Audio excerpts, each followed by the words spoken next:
Buenas noches. ¿Cómo están? ¿Bien? ¿Qué le parece si se pone de pie conmigo?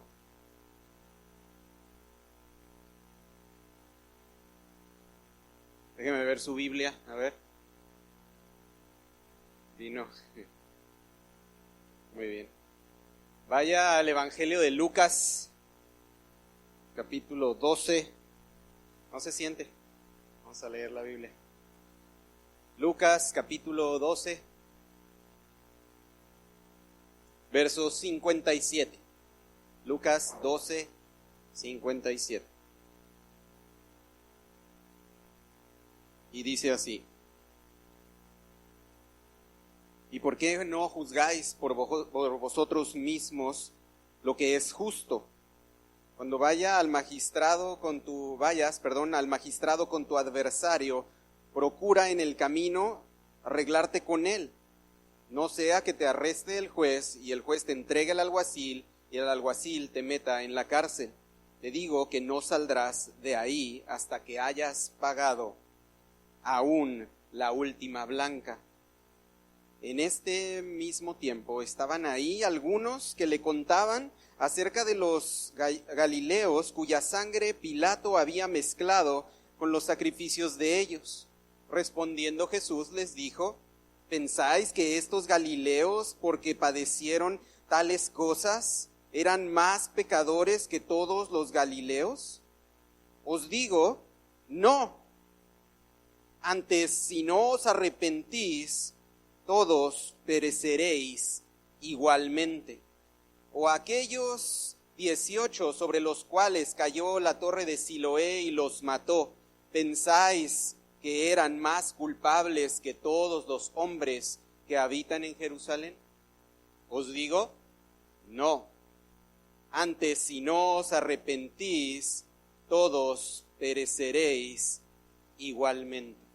Mi Dios, te damos gracias esta noche por este tiempo, mi Dios. Gracias porque nos permites con libertad reunirnos en tu casa. Gracias porque las puertas de este lugar se encuentran abiertas, porque las páginas de tu eterna verdad en nuestras manos se encuentran también abiertas. Tenemos libertad para leerla, tenemos el contenido, tenemos lo que tú escribiste, lo que tú inspiraste. Tenemos en esta noche la presencia de tu Espíritu Santo con nosotros, aquel que encaminó y guió e inspiró las palabras que esta noche leemos.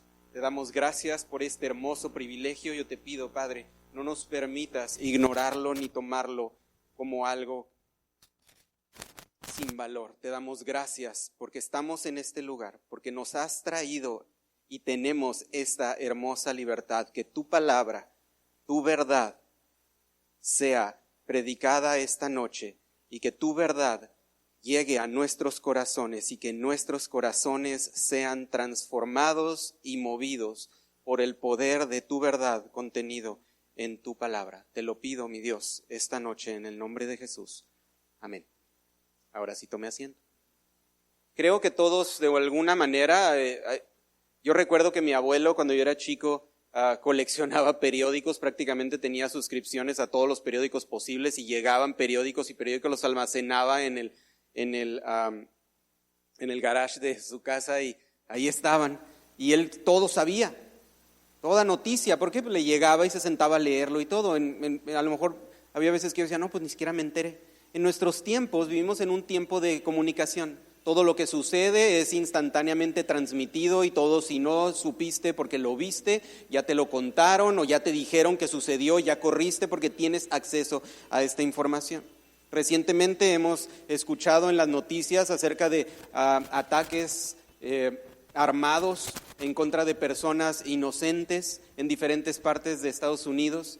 Y esto solo es uno de muchas cosas que diariamente suceden a nuestro alrededor. No son exclusivas, son quizá alarmantes. De una u otra manera la noticia en Estados Unidos de estos sucesos que es muy común, ellos mismos se encargan como de transmitirlo, les preocupa, se sienten atacados, se sienten alterados, ¿verdad? Aunque para nosotros no es tan común ese tipo de sucesos, a lo mejor tan graves. ¿A quién no le ha sucedido en nuestro alrededor que a lo mejor te arrebataron tu teléfono o tu cartera o dejaste algo en una parte y ya no apareció? Tenemos quizá ese tipo de sucesos sucesos un tanto más pequeños, podríamos decir, pero sin embargo vivimos rodeados de calamidades, vivimos rodeados de sucesos que nos hacen preocuparnos, que nos hacen estar en angustia, que nos hacen buscar una salida, que nos hacen quizá poner nuestros ojos hacia el cielo, quizá nos ponemos de rodillas, quizá hacemos llamadas, quizá tomamos diferentes circunstancias, tomamos diferentes acciones en respuesta. Esto es una realidad a nuestro alrededor. Pero ¿por qué suceden este tipo de cosas? ¿Cuál es la razón por la cual una persona puede entrar en una tienda con un arma y dispararle a la gente nada más así porque sí, y matar sin pensar quiénes eran, de dónde vienen, sin conocerlos, ¿verdad? Y los vemos en las noticias y vemos sus fotografías y pensamos qué clase de persona es esta que hace este tipo de cosas. Y a lo mejor algunos, si estamos, por ejemplo, a mí, lo voy a hablar de a mí en particular, pues no conozco a nadie de las personas que sufrieron, son familias que viven en otro país, que quizá tienen familiares. Empezaron a decir que muchas de las personas en uno de estos eventos eran mexicanos, y entonces ya salió a una hora, no, ahora resulta que el gobierno de México y que tenemos que salir y pedir y hacer y que lo enjuicien y nos quejamos y nos agobiamos, pero realmente yo en lo personal no conozco en realidad a ninguna de estas personas. No significa que estoy insensible ante la circunstancia, pero está lo suficientemente lejos como para no saber yo nada acerca de ellos. Y sin embargo me preocupa. Salgo y empiezo a pensar, bueno, ¿qué sucedería? Ya no puede ir uno ni a la tienda con la tranquilidad de saber que puedes entrar y salir, y lo más que vas a perder a lo mejor es tu cartera o el billete que se te cayó, sino que a lo mejor pierdes inclusive la vida o un familiar cercano. ¿Por qué suceden estas cosas? Y en el pasaje que leímos está sucediendo algo más o menos así. Jesús ha estado predicando desde el inicio del capítulo 12, ahí en este mismo evangelio de Lucas, les ha estado predicando. Es uno de esas predicaciones de Cristo extendidas, largas, en donde Él habla y habla y habla. Inclusive fue interrumpido en 2 ocasiones durante su discurso en el capítulo 12. Algunas personas lo interrumpen para hacerle preguntas. El mismo Pedro lo detiene para decirle, a ver Jesús, sobre lo que estás diciendo, ¿qué está pasando? Ahí en el capítulo 12, verso 41, Pedro le dijo, Señor, ¿dices esto en parábola a nosotros o también a todos? Es un largo discurso. Jesús se extiende y toca muchísimos temas, muchos temas. Vamos a regresarnos ahí. Regresa conmigo en tu Biblia en el capítulo 12. Solamente me voy a enfocar en los subtítulos. Por ejemplo, inicia diciendo, Jesús dice ahí, juntándose por ¿cuántos? Dice ahí, versículo 1 del capítulo 12, por millares la multitud. ¿Se pueden imaginar esto? Aquí no somos muchos esta noche, pero imagínense cuando Jesús estaba en este lugar, dice que había miles de personas que estaban ahí atentos a escuchar lo que Jesús estaba hablando. Dice, tanto que unos se atropellaban, y comenzó a decirle a sus discípulos, guárdense de la levadura de los fariseos, que es la hipocresía. Más adelante en el versículo 4, a partir del verso 4, empieza a hablarles acerca de quién en realidad deben de temer. Les empieza a decir, no se preocupen por la gente que puede lastimarles el cuerpo, preocúpense por cosas más trascendentales, que es a lo que vamos a llegar en el capítulo 13. Adelante en el versículo 8, dice el subtítulo en mi Biblia, dice, el que me confesare delante de los hombres. Y Jesús empieza a decirles, si ustedes me confiesan ante los hombres, yo los voy a confesar delante del Padre, pero si ustedes no me confiesan delante de los hombres, yo tampoco los voy a confesar delante del Padre. Luego aparece por ahí la primera interrupción en el verso 13, le dijo uno de la multitud, maestro, di a mi hermano que parta conmigo la herencia. O sea, esta gente tienen a Jesús ahí como una especie como de panel, y Jesús está hablando y les está enseñando, y estas personas empiezan a traer sus problemáticas normales, reales. Están hablando de lo que está sucediendo a su alrededor. Esta persona le dice, oye, tengo un problema con mi hermano, es un problema de herencia. Interviene porque pues tú eres Jesús, eres el maestro, tienes sabiduría, tienes una autoridad, puedes como ordenarle a mi hermano. O sea, le están trayendo circunstancias reales, circunstancias diarias. Sí es cierto, hermano, tú y yo abrimos las Escrituras y está lleno de circunstancias sobrenaturales, ¿o no? Desde el inicio, ¿cómo abre la palabra de Dios? En el principio creó Dios los cielos y la tierra, y desde el inicio aparece la palabra crear, que es una palabra que significa crear a partir de la nada, aparecer sin material, sin materia prima, sin sustancia previa. Constantemente, a veces llamo para ver Ya voy camino a casa y siempre le pregunto a mi esposa si hay galletas o pan o algo, pero cuando le pido que ella prepare eso, ella lo prepara con algo, hay material y ella me dice, no, pues no compramos masa o no compramos X, Y o algo. Entonces no se puede, no hay materiales desde que inicia la palabra de Dios, la creación misma es hecha de la nada, o sea, lo sobrenatural es palpable desde el inicio. Desde que abrimos la Escritura y continuamos avanzando y vemos el Edén creado por la mano de Dios y por su boca, vemos al hombre ser lleno de aliento de vida y continuamos y vemos la Torre de Babel, circunstancias extremas, circunstancias que no son cotidianas. A veces ves en el Discovery Channel a lo mejor o algo así, mega estructuras y un superpuente que el hombre creó, pero este era una torre todavía mayor, y luego vemos a Noé creando un barco, un arca, creándolo con materiales y nos imaginamos solamente lo que pudo haber invertido de tiempo y todo lo que tuvo que haber sucedido y el suceso del diluvio, un suceso sobrenatural, y luego continuo, uno tras otro, el nacimiento de Isaac, un nacimiento sobrenatural en donde ambos padres, Abraham y su esposa, completamente estériles, ambos fueron llenos de vida para poder procrear y que naciera el hijo de la promesa, y vemos la vida de José, y podríamos pasarnos toda la noche, milagro tras milagro, suceso tras suceso. Y yo me levanto a veces un miércoles y pienso y digo, pues no sucedió nada. Me levanté tarde porque no hubo nada inesperado, no pasó el del gas haciendo ruido, nada, no pasó nada sobrenatural. Es solo un día normal en donde escucho circunstancias y problemas normales que la gente tiene, y una persona que tiene problemas en su familia, y una persona que perdió su trabajo, y circunstancias reales, y me pregunto, ¿qué puede decirme la palabra de Dios acerca de estas cosas? Y yo digo, todo. Jesús escucha las problemáticas de personas normales al grado que cuando llegamos al capítulo 13, que es nuestro pasaje, Jesús dice que estaba escuchando, no nos narra lo que ellos le cuentan. Si lo logran ver en el versículo 1 del capítulo 13, dice en este mismo tiempo, o sea, en esa misma reunión, mientras unos iban y venían, mientras unos se iban a casa y otros bien llegaban, dice, estaban ahí algunos que contaban. Estaban hablando, le estaban diciendo, oye Jesús, ¿te enteraste de lo que sucedió? O si viste las noticias, salió en el Facebook y ahí estaba el video y la persona que lo experimentó, alguien lo grabó ahí en presencia. Acerca de los Galileos, cuya sangre Pilato había mezclado con los sacrificios de ellos. Esto era para ellos algo grave.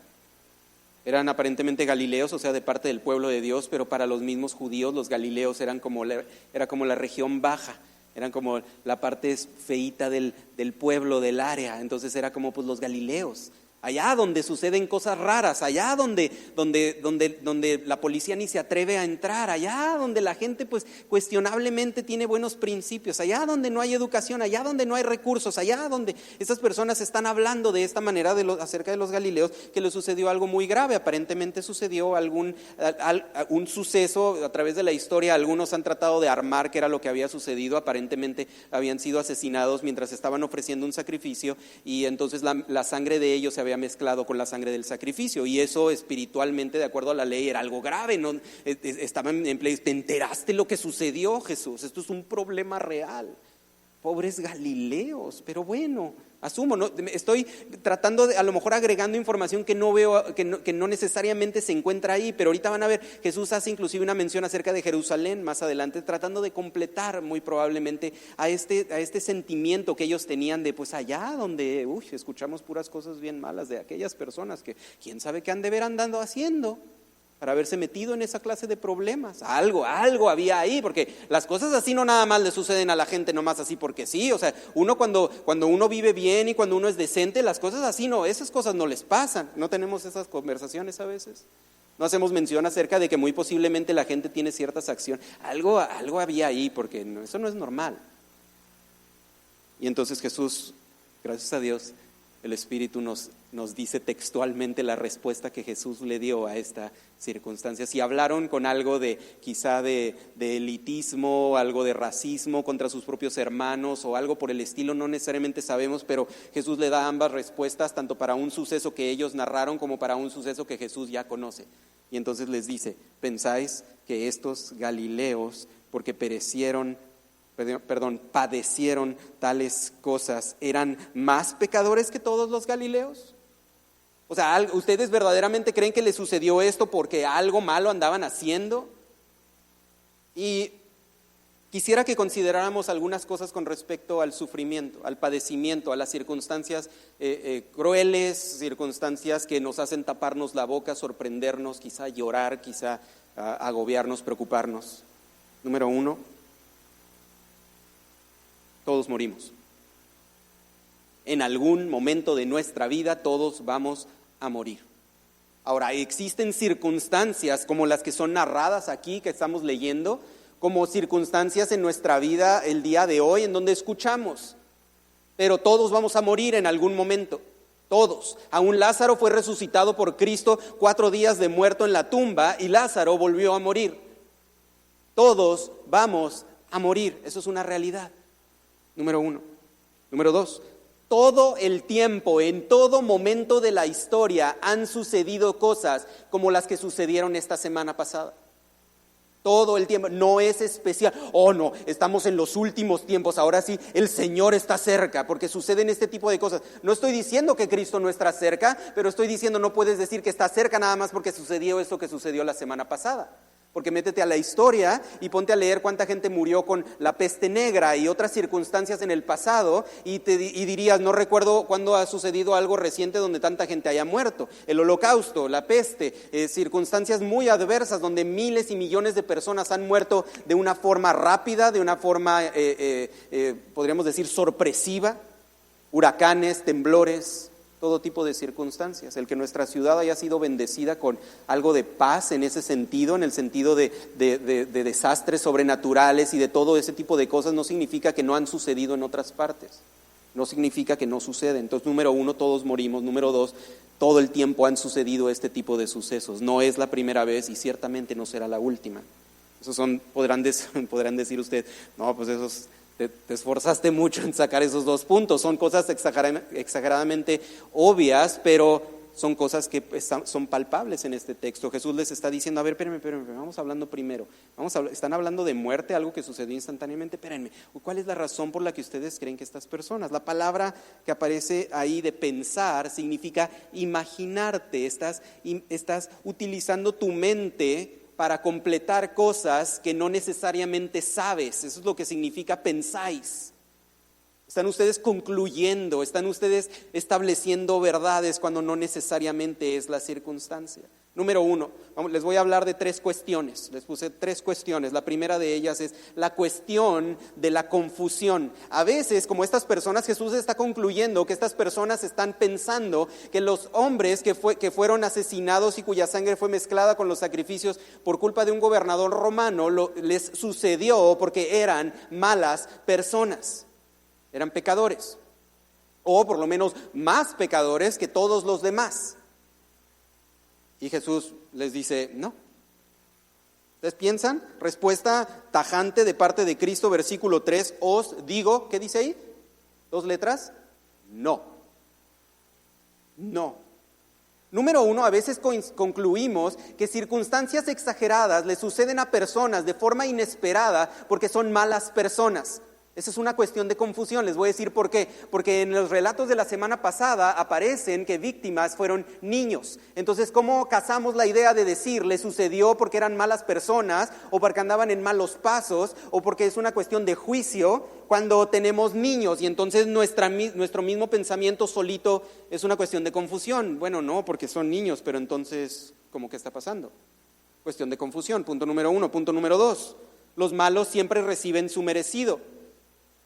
Podemos decir, a aquellos que hicieron el mal van a recibir o recibieron su merecido. En alguno de los atentados nos dicen las noticias, no conozco detalles ni me metí mucho, considero irrelevante para esta noche, que uno de los agresores murió como resultado de la acción de los policías. En otro caso está detenido y va a ser procesado. Y podríamos decir, los malos siempre reciben su merecido. Unos dicen, qué bueno que lo mataron, otros dicen, no lo hubieran matado, mejor que pague su tiempo en la cárcel. Y luego lo meten en la cárcel y la gente no está a gusto porque no, en la cárcel se vive mejor. No, que le hagan la pena capital, y luego otros dicen, no, pero la pena capital es un... Y entonces entramos otra vez en una cuestión de confusión. Estamos tratando de encontrar o de explicarnos por qué suceden las cosas que suceden. Pero no es porque las personas eran malas. No estoy diciendo que no eran malas, pero lo que sí estoy diciendo es que no les sucedió eso como resultado de su maldad. Número 1. Número 2, el que a mí me agrade o no me agrade, la consecuencia natural o material, física, que el agresor reciba como resultado de lo que hizo, no determina que el justo juicio de Dios se llevará a cabo no solamente sobre la vida de esa persona, sino sobre la vida de todo ser humano. Tenemos un juez justo. Eso es algo que debemos entender. Y ese juez no depende de mis juicios. O sea, Dios no va a hacer porque yo le diga, Dios, deberías de castigarlo de esta manera. Dios va a decir, ok, se aceptó opiniones. Él es el juez, Él es el ejecutor, es su sabiduría, es su poder, y Él determinará dar a cada uno según sus obras. La cuestión de la confusión. No entremos en confusión, esta no es una cuestión de buenos y malos. El agresor no necesariamente es malo y las víctimas no necesariamente son buenas. No estoy diciendo que no, porque ya después empiezan con que si estaba enfermo y que si tenía alguna condición mental y todo tipo de cosas resultan de tratar de establecer que las víctimas eran inocentes y buenas y el agresor es despiadado y malo. Y esa regla no necesariamente aplica en todas las circunstancias. Ha habido situaciones en donde una persona termina con la vida de otra de una forma accidental y entonces no necesariamente se dio por una maldad, pero pudo haber sido una circunstancia difícil. Entonces no podemos decir que todos los agresores siempre son malos y no podemos decir que las víctimas todas siempre son buenas. No es una regla. Vamos con el punto número 2, la cuestión de las culpas. Empezamos a ver quién tiene la culpa. Jesús les dice, ¿ustedes creen que ellos tienen la culpa? ¿Por algo que ellos hicieron, recibieron esa paga? ¿Ustedes creen que yo tengo la culpa? O sea, que Dios tiene la culpa como resultado de que Él decidió que esa circunstancia pasara. Él decidió que esa torre se cayera sobre estas personas y terminara con su vida. No fue Pilato, fue una torre, fue un ladrillo que Dios tiró sobre ellos. Empezamos a analizar o tratar de encontrar la razón y nos enfocamos en las culpas. Pero si entonces solo las personas malas le hacen cosas malas a personas buenas y nosotros estamos esta noche y no fuimos víctimas ni agresores, entonces ¿nosotros qué somos? ¿Buenos o malos? Voy a volver a repetir lo que dije, porque estoy hablando de cosas exageradamente obvias y lógicas. Si solamente gente mala le hace malas cosas a gente buena y yo no fui víctima de ninguno de estos atentados, entonces ¿yo qué soy? ¿Bueno o malo? Si me meto en la idea de las culpas, me voy a confundir. Pues yo soy bueno, por eso no me pasó. Entonces no puedo decir que todas las personas a quienes padecieron esta circunstancia la semana pasada eran malas. Y empieza la confusión. Eso no es una cuestión de culpabilidad, no es una cuestión de quién tiene la culpa. Finalmente, la cuestión del tiempo. La cuestión del tiempo. Muchas veces entendemos que esta vida, este tiempo que hemos vivido, estos 40, 50, 30, 12, 15, 20 años, el tiempo que sea que hayamos estado en esta tierra, esto es todo lo que conocemos. Y entonces creemos que vivimos en el que somos o nuestro tiempo es el centro del universo. Y estamos equivocados. No es una cuestión entonces de culpa, no es una cuestión de tratar de entender o de darle lógica y no es una cuestión de tiempo. No importa, este tiempo, el 2019, no es el centro de la historia. Ningún momento es el centro de la historia. La cuestión del tiempo, piensen por ejemplo en Abraham. Estoy completamente seguro que cuando Abraham y Sara decidieron que tendrían a Ismael para solucionar el problema de su esterilidad, ellos creyeron que era el momento histórico. Y sin embargo, unos años después vino Isaac. como un milagro, y dijeron, no, este es el momento. Y sin embargo, cuando Abraham fue llevado por Dios y mostrado las estrellas de los cielos y la arena del mar, y Dios le dijo, así será tu descendencia. Mi estimado hermano, ni el pueblo saliendo de Egipto se compara con el cumplimiento, la manera en la que Dios le cumplió la promesa a Abraham, porque aunque eran millones de personas, no eran los únicos millones de personas que eran destinatarios del regalo de ser hijos de la fe de Abraham. Porque 2019, estamos en este año, más de 2000 años después de la venida de Cristo, no del nacimiento de Isaac, millones y millones de personas han sido el cumplimiento de la promesa que Dios le hizo a Abraham. Nadie es el centro, es una sola historia. Dios ve la historia de una forma completa. Y entonces, como no podemos entender, no puedo decir, esos sucesos de la semana pasada son clave en la historia de la humanidad. Mi estimado hermano, todo suceso en la historia de la humanidad es clave, porque en cada momento tenemos la oportunidad de voltear nuestros ojos al cielo, de voltear nuestro corazón hacia Dios y recibir por gracia lo que su Hijo nos ofreció por medio de la cruz. En cada momento, en cada tiempo de la historia, no es uno solo, son todos. Jesús les dice entonces, versículo 3, os digo, no. Y luego Jesús empieza a hacer algo muy interesante. Fíjense lo que Jesús hace, lo cual nos va a llevar a nuestra última cuestión, la cuestión del enfoque. Entonces, no es una cuestión de confusión, o sea, de ordenar cosas, no es una cuestión de tiempo, es una cuestión de enfoque. Jesús hace que estas personas volteen sus ojos al lugar correcto. Vamos a leer otra vez la respuesta de Cristo, porque en la respuesta está el enfoque. Fíjense bien lo que Jesús hace. Ellos están pensando, no, y luego nos contaron que no eran 4, eran 6, y resulta que uno estaba en la puerta y luego el otro, y sucedió que la sangre y esto y el otro, o con la torre que les cuenta Jesús también. Jesús en pocas palabras les dice, sí leo las noticias, yo sé lo que está sucediendo en esta tierra. No, os digo no, dice Jesús, antes, si no os arrepentís, todos pereceréis igualmente.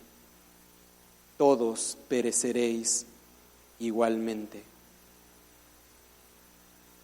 Si el cristianismo se tratara de que, es que hazte cristiano y todo te va a ir bien, entonces la gente sería cristiano y que le fuera bien y no por Cristo. El cristianismo no es una solución a los problemas, no lo podemos vender así. La Biblia jamás ofreció la alternativa de convertirte en un hijo de Dios como una escapatoria al sufrimiento. Jamás. Jamás. No hay un solo versículo de la palabra de Dios que nos diga, escapamos de la condenación eterna. De ese sufrimiento estamos exentos. Ninguna condenación hay para los que están en Cristo. Pero no hay un solo versículo que nos prometa no padecer absolutamente nada. O sea, no es la razón por la que invitamos a la gente y veo que te está yendo bien mal, ¿por qué no vienes a Cristo? Ese no es una forma de traer a alguien al Evangelio. Porque cuando su circunstancia cambie tanto para bien como para más mal, no va a tener fundamento donde estar parado, porque su pensamiento era para que me vaya bien, y como no me está yendo bien, o como ya me está yendo bien, entonces ya no necesito esto. No es una regla. Jesús les dice, no, antes si no os arrepentís, todos pereceréis igualmente.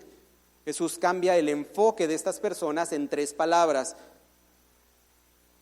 yo, arrepentir y perecer. No, antes si no os arrepentís. En el español parece que está hablando de una forma genérica, parece que está hablándoles como a todos en comunidad, pero en el idioma original tiene una implicación de que a menos que tú te arrepientas, en general está hablando a todos y a cada uno en lo personal. Jesús le está diciendo, a menos no es que todos juntos como equipo se pongan de acuerdo y juntos se arrepientan, no es lo que dice. Está hablando de la individualidad de cada persona que estaba ahí parado. A menos que cada uno de ustedes se arrepienta, por eso en español, por eso aparece la palabra todos. Porque está hablando, en pocas palabras está diciendo cualquiera de ustedes o todos juntos perecerían de la misma manera. Ahora, la palabra perecer es el enfoque principal. ¿Por qué? Porque la palabra perecer no significa morir. La palabra perecer significa ser destruido. En pocas palabras podríamos leerlo así. No, antes si cada uno de ustedes no se arrepiente, todos van a ser destruidos de la misma manera. Ahora, podrías decir, o sea, a mí también me van a matar y me van a mezclar mi sangre con el sacrificio. No, porque podemos ver cómo Jesús después les cuenta a ellos en el versículo 4, o aquellos 18 sobre los cuales cayó la torre de Siloé y los mató, ¿pensáis que eran culpables más culpables que todos los hombres que habitan en Jerusalén? Os digo, no, y pronuncia las mismas palabras. Antes, si no os arrepentís, todos pereceréis. ¿Cómo? Igualmente, podríamos decirle, Jesús, ¿cómo? ¿Voy a morir aplastado o cómo? ¿Por qué quieres decir con de la misma manera? En la mente de estas personas, las víctimas de estos sucesos habían muerto porque eran pecadores. Jesús les está diciendo, si ustedes creen que estas personas murieron por pecadores, si ustedes no se arrepienten, van a perecer de la misma manera, como pecadores. Van a ser destruidos, van a desaparecer, van a recibir el justo pago por lo que ustedes han hecho. Es una cuestión de enfoque. Jesús lo que hace, ya lo había hecho antes. Ahí en Mateo capítulo 7, verso 3, ¿se acuerdan cuando les dice, deja de ver la paja en el ojo de tu hermano y qué haces? Y mira la viga que está en el tuyo. ¿Qué hace Jesús? Dice, deja de estar poniendo atención en los demás y pon atención en ti. Deja de hacer excusas, deja de decir y preocuparte por las cosas que otros hacen. En ese sentido, la Escritura también nos dice que debemos siempre considerar a otros como más importantes que nosotros mismos. Entonces no se refiere a que no te importe la gente, se refiere a que no es tu asunto. Las circunstancias que cada quien, la viga que cada quien tiene en su ojo, que cada quien es responsable de quitarse.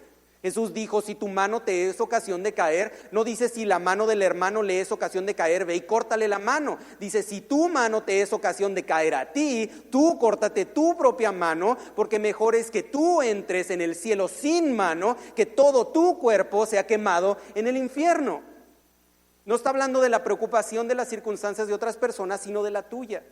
Y es exactamente lo que Jesús está haciendo aquí. En Lucas 10, verso 20, Jesús también vienen todos bien emocionados, los enviados que andaban allá sanando gente y echando fuera demonios. Y le dicen, ¿qué crees, Jesús? Hasta los demonios en tu nombre se nos sujetan. Y Jesús les responde y les dice, a ver, dejen de preocuparse, no que no sea importante la circunstancia, pero dejen de preocuparse por las circunstancias de las otras personas, de qué demonios le andabas sacando. Y dice, sino regocijaos que vuestros nombres, que tu nombre está escrito en el libro de la vida en los cielos. Otra vez Jesús siempre voltea el enfoque a ti. Lees una noticia, ora por esa gente, porque necesitan fortaleza. Yo no puedo imaginar una circunstancia de ese tipo, que suene un teléfono y que te hablen y te digan, acaban, mi esposa y mis hijos fueron a Walmart y ¿qué crees? Un fulano entró, yo no sé qué haría bajo esa circunstancia. Pido a Dios la misericordia para poder mantenerme fuerte bajo una circunstancia tan dura. Sin embargo, ora por esas personas, pero no te pongas a pensar si era bueno, si era malo, qué se merece el que lo hizo, si debe ser extraditado, o si lo meten a la cárcel, o ojalá lo hubieran muerto, ojalá le pase esto, ojalá le pase el otro. Deja de poner tus ojos en eso. Estas circunstancias suceden en todo momento de la historia por una razón, para que tú y yo hagamos esto que Cristo les dijo que hiciera. Si ustedes no se arrepienten, de la misma forma van a perecer. Van a pasar al mismo lugar donde estas personas están. Ahora tú puedes decir, bueno, entonces ¿qué significa? ¿Que yo me tengo que andar arrepintiendo todo el tiempo? El arrepentimiento, mi hermano, cuando tú vas con una persona, tú consideras que lo que tú vas a ofrecerle a la persona en perdón por lo que tú le hiciste es suficiente para que esa persona te perdone. ¿Estás de acuerdo? le debes 10 pesos, esa persona espera que tú llegues por lo menos con 10 pesos para que cubras lo que debes. Si tú heriste o rompiste o perdiste o lo que sea, debes restituir, la ley lo mandaba.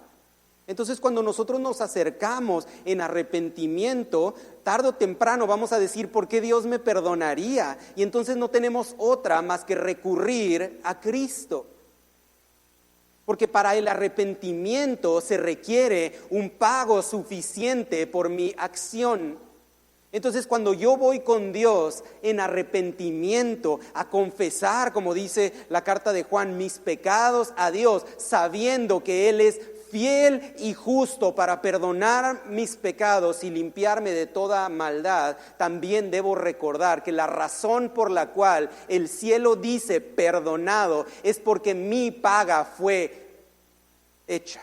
Porque Cristo ofreció el pago específico y suficiente para que cualquier cosa que yo haga puede ser cubierta. No tengo que ir a apelar, ni tengo que ir a invertir o a sacar, a ver cómo le hago para convencer a Dios que me perdone. El sacrificio de su Hijo es suficiente. Y ustedes podrán decir, hace rato leímos desde el versículo 57 del capítulo 12, ¿por qué? Si la conversación empezaba ahí.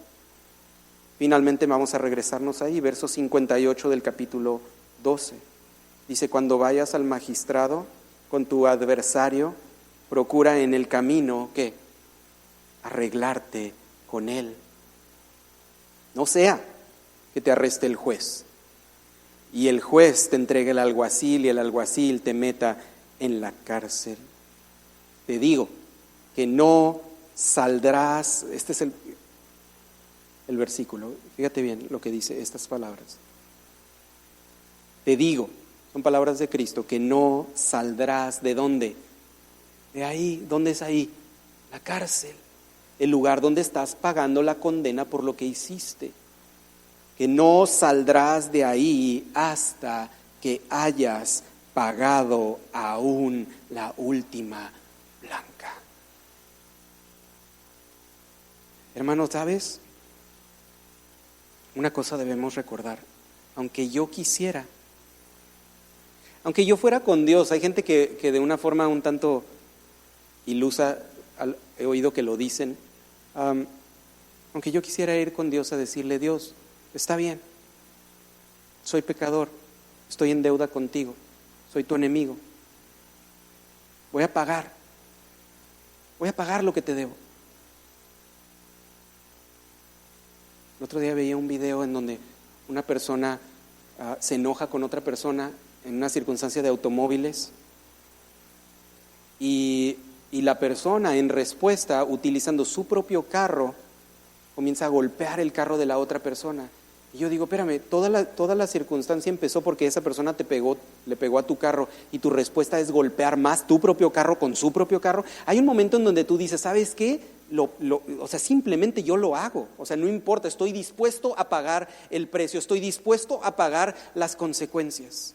Ayer estaba viendo una circunstancia donde estaban dos personas argumentando y una le dice a la otra, ¿sabes qué? Es más, nada más porque necesito sacarme esto. Le dijo, te perdono el dinero que me debes si salimos allá afuera y nos agarramos a golpes. Esa es tu salida, no me pagues nada, nada más quiero necesito golpearte. Ese era como no importa si me pegas más veces tú o no importa nada, necesito que esto suceda. Es una persona diciendo, estoy dispuesta a pagar el precio. Estimado hermano, si tú y yo fuéramos con Dios y le dijéramos, aquí estoy, haz conmigo lo que me toca, o sea, dame la paga de mi pecado. La eternidad no alcanzaría para que yo pagara mi deuda. Jesús les está diciendo ahí, te digo que no saldrás de ahí hasta que hayas pagado lo último. Aunque yo quiera pagar por mi propio pecado, no puedo, no me alcanza el tiempo. La eternidad es insuficiente, pero un día los cielos se abrieron y el Hijo de Dios, el Cordero perfecto, descendió de los cielos y como un sacrificio suficiente, no nada más por mi vida, sino por la vida de todas las personas que se acercan en fe a Él. Él sí es suficiente. ¿Sí ves la diferencia? Yo no puedo ni siquiera pagar por lo mío, pero Cristo. Resuenan en el fondo de mi cabeza las palabras de Juan el Bautista cuando vio a Jesús venir y decía: este es el Cordero de Dios que quita el pecado del mundo. Con este sí nos alcanza. Su sacrificio es suficiente. Si Él derrama su sangre, estamos salvados.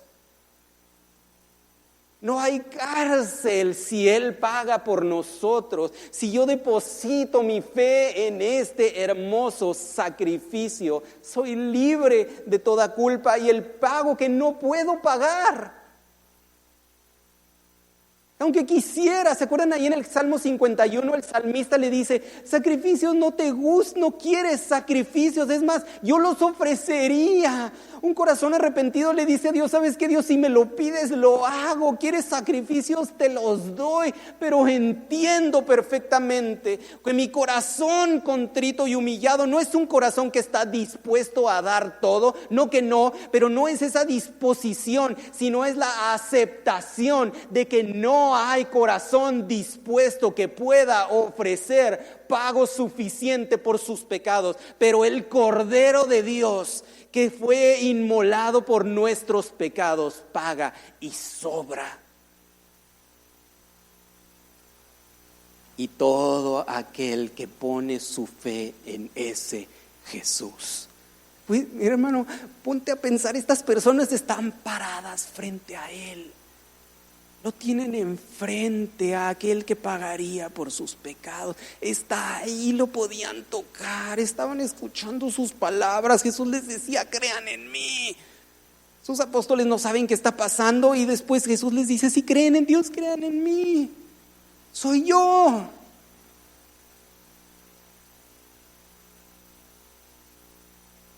Hebreos, para terminar, capítulo 9. Espero puedas ver que después de contemplar la gloria de Cristo como el sacrificio perfecto de Dios, circunstancias difíciles que ciertamente cientos y miles de personas están padeciendo el día de hoy en algún lugar de este planeta, pasan a un segundo plano ante la gloria de aquel que puede recibir tu alma en paz. Mueras tú aplastado por una torre, acribillado por un criminal, o des tu último aliento acostado en paz en tu cama.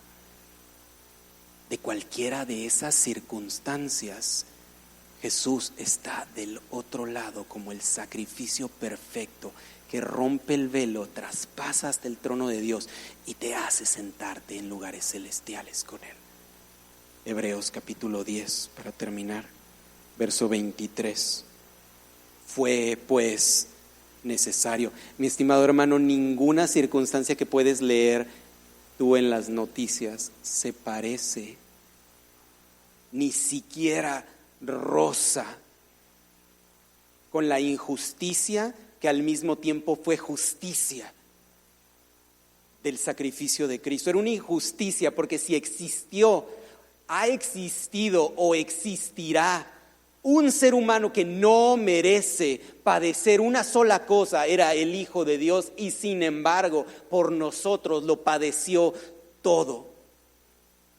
Fue pues, ¿qué? Dice ahí, necesario que las figuras de las cosas celestiales. Cristo está llevando a estas personas ahí en Lucas a que dejen de poner sus ojos en las piedras que cayeron sobre otras personas o las espadas que traspasaron los cuerpos de otras, y pongan sus ojos en algo que está más allá, la figura de las cosas, ¿cuáles?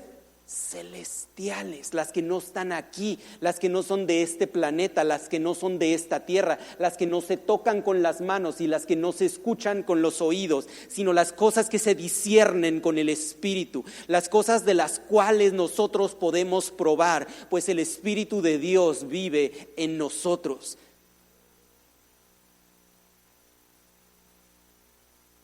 Fuesen purificadas así, pero las cosas celestiales mismas,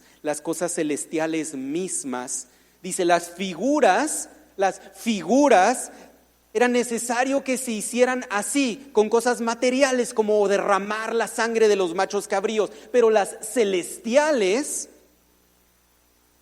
con mejores sacrificios que estos, porque Cristo no entró en el santuario hecho de mano, figura de lo verdadero, sino en ¿dónde? En el cielo mismo, para presentarse ahora por nosotros ante Dios, y no para ofrecerse ¿cuántas veces? Muchas, sino, dice, como entra en el sumo sacerdote en el lugar santísimo, ¿cuándo? Cada año con sangre, ¿cuál? Ajena. De otra manera, le hubiera sido que necesario padecer, ¿cuántas veces? Muchas veces, desde el principio del mundo. O sea, hubiéramos estado sacrifique a Cristo cada vez que pecáramos. Pero el sacrificio de Cristo es tan perfecto. Mira, hermano, si estás casado, es como si estás casado vas a saber exactamente de lo que estoy hablando. Una vez que te casaste y tú hiciste una promesa y te hicieron una promesa que estarían contigo hasta que la muerte te separara, y cada vez que tú ofendieras o hicieras algo contra tu esposo o tu esposa, tú voltearas y le dijeras, bueno, aquello que hicimos ese día es suficiente, con el perdón que te pedí la primera vez, ya no tengo que pedirte más perdón por todas las demás cosas. ¿Alguien estaría de acuerdo con eso? Tú le dirías a tu esposo, ok, no, tienes toda la razón. Olvidé que en 1994, ¿te acuerdas aquella vez cuando estábamos y me pediste perdón? Sí, cierto, te dije que te perdonaba absolutamente todo, que no había necesidad que me volvieras a pedir perdón, que no hicieras nada más ni me lo menciones. A alguien se le hace. Sin embargo, delante de Dios, eso es exactamente lo que sucede cuando nosotros ponemos nuestra fe en Cristo. El sacrificio de Cristo actúa a nuestro favor. ¿Cuántas veces? ¿Cuántas veces se ofreció? Una sola vez. Aquí mismo en Hebreos nos dice inclusive, si desprecias ese sacrificio una vez, ¿qué vas a ofrecer ahora? Si la primera vez Cristo te salvó y no lo quieres, ¿cómo le vas a hacer después? ¿De dónde vas a sacar otro cordero para sacrificarlo y poder ser perdonado otra vez? No muchas veces. Pero ahora, estoy en el verso 26, en la consumación de los siglos. ¿Se presentó cuántas veces? Una vez y para siempre, por el sacrificio de sí mismo, para quitar de en medio el pecado, y de la manera que está establecido para los hombres que mueran ¿cuántas veces? Una sola vez, y después de esto el juicio. Así también Cristo fue ofrecido ¿cuántas veces? Una sola vez, para llevar los pecados de muchos, y aparecerá por segunda vez sin relación con el pecado para salvar ¿a quiénes? A los que en Él, yo digo esta noche, a los que en Él esperamos. Porque yo espero con ansia ese momento donde mi Salvador atraviese los cielos con gloria y poder y me llame a su presencia y me haga ver que el día que yo puse mi fe en aquel que perdona los pecados y las iniquidades por el sacrificio que su Hijo en suficiencia hizo, me diga, buen siervo y fiel.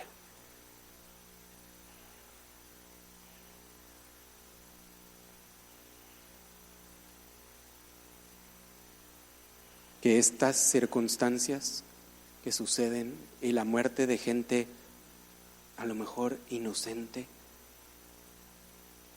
os hagan no nada más voltear en misericordia a esas familias que el día de hoy deben estar sufriendo,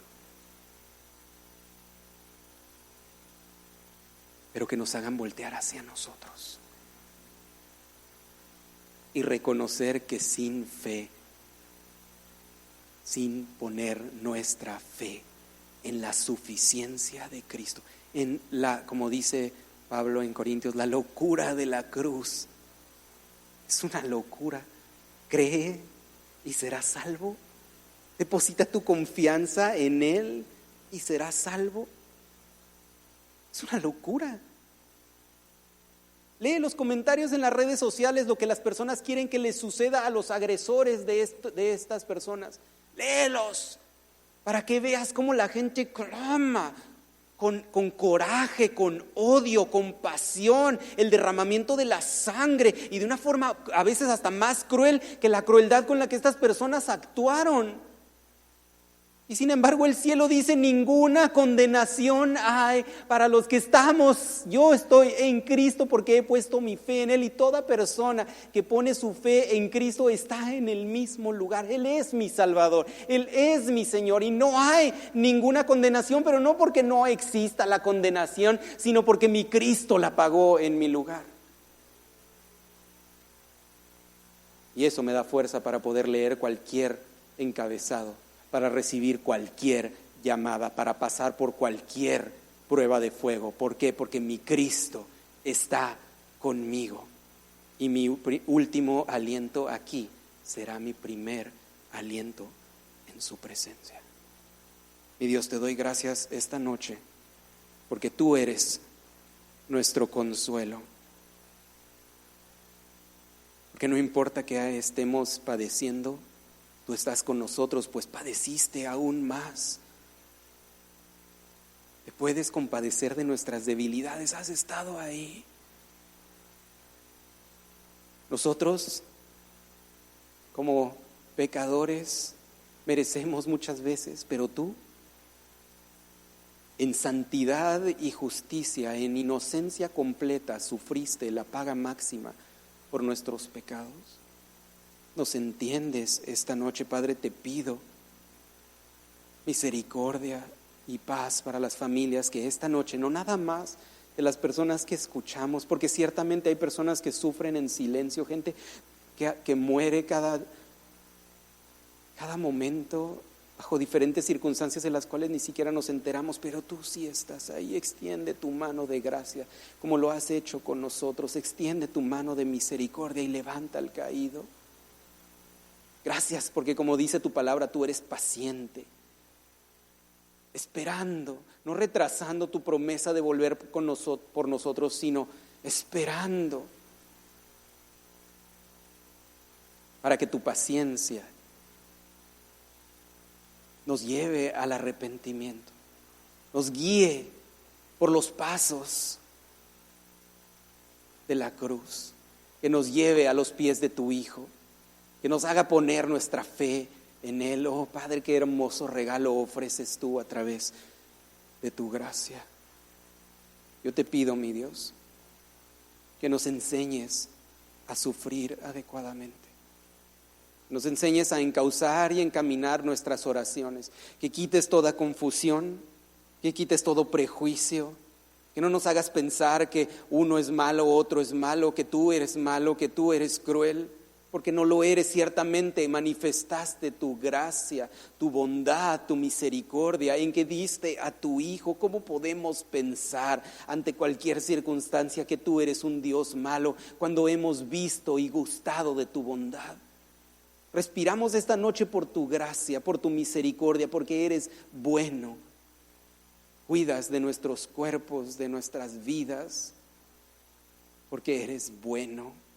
Y a aquellos que hemos puesto nuestra confianza en ti, a través del sacrificio de tu Hijo, nos has mostrado máxima bondad, en que aún siendo pecadores, tú enviaste a tu Hijo a morir por nosotros, y nos has hecho ahora hijos tuyos, coherederos con tu Hijo de las promesas que tú le diste a Él. Lo resucitaste de entre los muertos como primicias.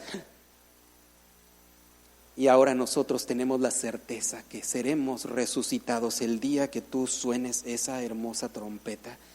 Me uno, mi Dios, esta noche al clamor del apóstol Juan: ven, Cristo, ven, y manténnos en tu poder, con tu favor, con tu gracia, de aquí hasta ese momento. Te lo pido, mi Dios, en el nombre de Jesús.